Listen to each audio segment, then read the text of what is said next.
Did this make you a Vision Forum blog watcher for a while? Yeah. Why would you say that would be?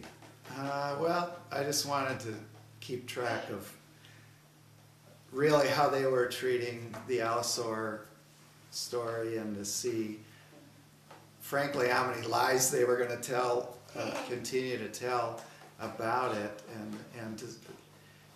and I knew they were coming out with this video, and I wanted to see how long it stayed on their product list, how it did for them. So I was checking their website probably at least once a week for quite a while. You can't specifically remember when you actually saw the Vision Forum video?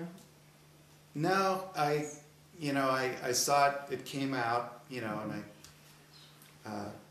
Did you spend money on it? yeah, I think I sent away for it pretty quickly after it was released.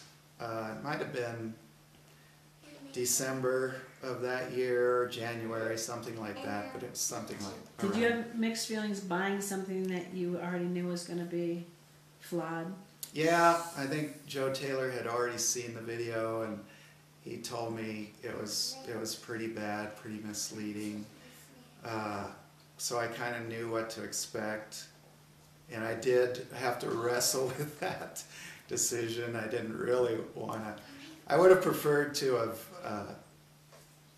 borrowed it from somebody, but on the other hand, I wanted to have a copy for myself, just in a sense to have evidence of my own, and so it was a tough pill to swallow, but I paid for it, and now that's interesting. Evidence of your own. Now,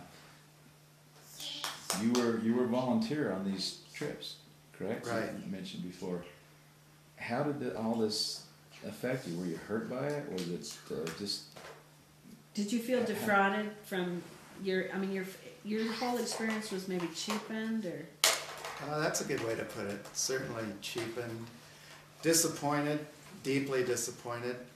After that wonderful time of fellowship we had there at the fall 2001 dig, and so many hopes for the future, and I knew what Joe's plans were for his museum, for a paleontology school, to train these young kids, to make his own video, and just could have been such a great thing for everyone. It was just very disappointing to see how they treated Joe and a lot of the rest of us. It wasn't personally hurtful to me, but it was hurtful for what it did to other people like Joe Taylor and others. It was personal enough that you wanted your own evidence. Well, that's true. It was.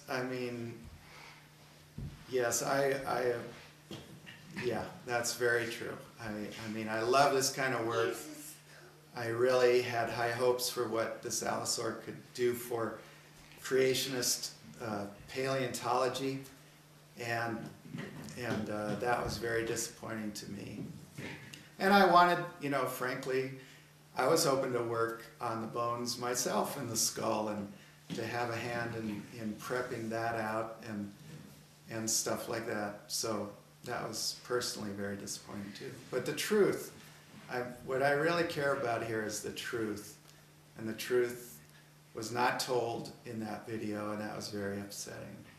Yeah, it hurt Joe tremendously. He had to lay off Don Ensign, who was working for him at the time. He's had to close his museum, from time to time, and it still isn't really operating consistently. I think Joe just opens occasionally now, but basically had to shut down his museum.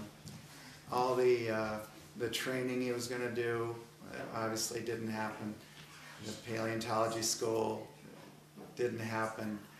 I know the publications and a video on the Allosaurus obviously didn't happen. And of course he didn't profit from the sale of the Allosaur at all, which I think was the ultimate, you know, part of the ultimate plan was to prep it, to sell it, to make a lot of money for all the three parties.